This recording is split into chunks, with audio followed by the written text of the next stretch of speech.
আরে ভাই, আপনার সিগন্যালও তো দিচ্ছি আপনারে, আপনি দেখেন নাই আমি যে হেডলাইট, তো আমি রকেটের মতো যাই না বিমানের মতো? আমি তো আপনাকে সিগন্যাল দিয়ে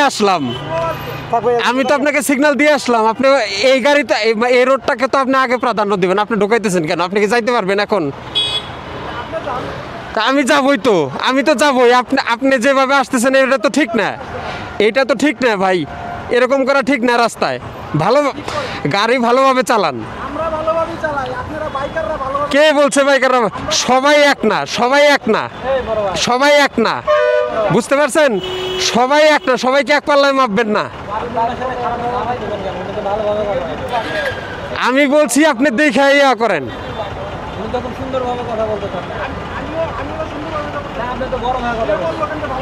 আমি বলছি ভালোভাবে গাড়ি চালাতে, যাতে আপনিও সেফ থাকেন, আমরাও সেফ থাকি। উড়ে উড়ে কেমনে আসলাম আমি? আমি উড়ে উড়ে আসলে কি আপনি আমার সামনে এসে ঢুকবেন নাকি? প্রধান সড়কে আপনি গুরুত্ব দিবেন না? আপনি গাড়ি চালান, ড্রাইভিং এর সিস্টেম বুঝেন না আপনি? পাগল ছাগল বলতেছে যে উড়ে উড়ে আসবে নাকি?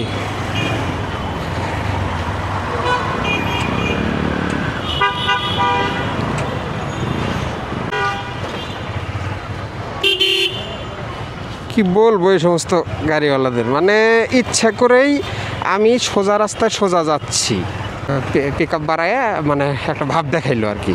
ও যে ভাব দেখাইলো, আমি মানে এইরকম করে হয় কি অ্যাক্সিডেন্টগুলো হয় আসলে। তো যারা খুব বেশি দক্ষ না বা নতুন নতুন বাইক নিয়ে বের হয়েছে সেরকম মানুষ হলে হয় সে তার ওই অ্যাটিচিউড দেখে হয় অ্যাক্সিডেন্ট করবে, মানে বাইক নিয়ে পড়ে যাবে, অথবা এসে তারই গাড়ির সাথে হোঁচট খেয়াল লাগে যেত। এতে করে দুইজনেরই ক্ষতি হতো, তারও গাড়িতে স্ক্র্যাচ পড়তো, গাড়ি ক্ষতিগ্রস্ত হতো, আর বাইকারেরও অ্যাক্সিডেন্ট হয়ে হাত পায়ে ব্যথা পাওয়া বা বাইক ভাঙারও চান্সেস থাকে। কিন্তু এরা যে এরকম করে, দেখবেন যে রাস্তাঘাটে চলার সময় কিছু কিছু গাড়ির ড্রাইভার এরকম করে, মানে ট্রাক ড্রাইভার বা বাস ড্রাইভার, লেগুনা ড্রাইভার ইচ্ছা করেই বাইকারদের দেখলে বা পথচারীদের দেখলে এরকম করে মানে মজা নেওয়ার চেষ্টা করে। এই মজা নিতে গিয়ে অ্যাক্সিডেন্টগুলো ঘটায়। সেইটাই আমি তাকে বলছি যে বাইকটা কি গাড়িটা চালাইতেছেন একটু ভালো করে চালান, এই অর্থে বলছি তাকে যে সে যেন, মানে এটা তো ভাই একটা মেকানিক্যাল জিনিস। আপনার গাড়ি, মোটর সাইকেল বা আপনি যে যানবাহনই চালান না কেন, এটা যেমন মেকানিক্যাল একটা আইটেম, যে কোনো মুহূর্তে এটা কিন্তু ফল্ট হইতে পারে। এখন আপনি ইনস্ট্যান্টলি ব্রেক হয় বলেই যে আপনি মানে যখন তখন এরকম করবেন, একটা সময় ব্রেক ফেল কিন্তু হইতেই পারে। তাহলে যখন ওই রকম কাহিনিগুলো করে, হুট করে সাপোজ সে ব্রেকটা পারফেক্ট টাইমে করতে পারলো না, অথবা তার চাকার নিচে একটু বালিকণা পড়লো, অথবা কোনো অবস্টাকলের কারণে ব্রেকটা ফেল হইলো, বা কোনো একটা সমস্যা হতেই পারে, হইলে তখন কিন্তু একটা বড় ধরনের ক্ষতির সম্মুখীন হইতে হয়। তো এই জিনিসগুলাই এরা বুঝবে না। এই তো হচ্ছে অবস্থা আসলে। আবার বলছি দেখে এখন বলতেছে বাইকাররা খারাপ। আমি বলছি বাইকাররা সব প্রফেশনেই ভালো খারাপ আছে, বাইকারদের মধ্যেও অনেক ভালো খারাপ আছে, গাড়ি চালকদের মধ্যেও অনেক ভালো মানুষও আছে, অনেক ভালো মানে ভদ্র ড্রাইভারও আছে, কিন্তু এরা হচ্ছে উশৃঙ্খল।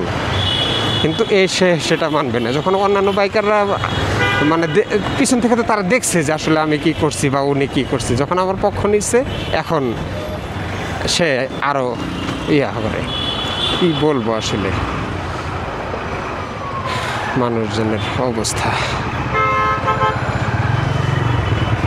তো সবাই রাস্তাঘাটে একটু সাবধানে চলাফেরা করবেন, বিশেষ করে চলাফেরার সময় এই জিনিসগুলো খুবই মাথায় রেখে চলবে, কারণ একটু দুষ্টামি, আপনার আমার একটু দুষ্টামির কারণে কিন্তু বড় ধরনের অ্যাক্সিডেন্ট হয়ে যেতে পারে। এটা ঠিক না আসলে, এটা বর্জন করা উচিত আমাদের।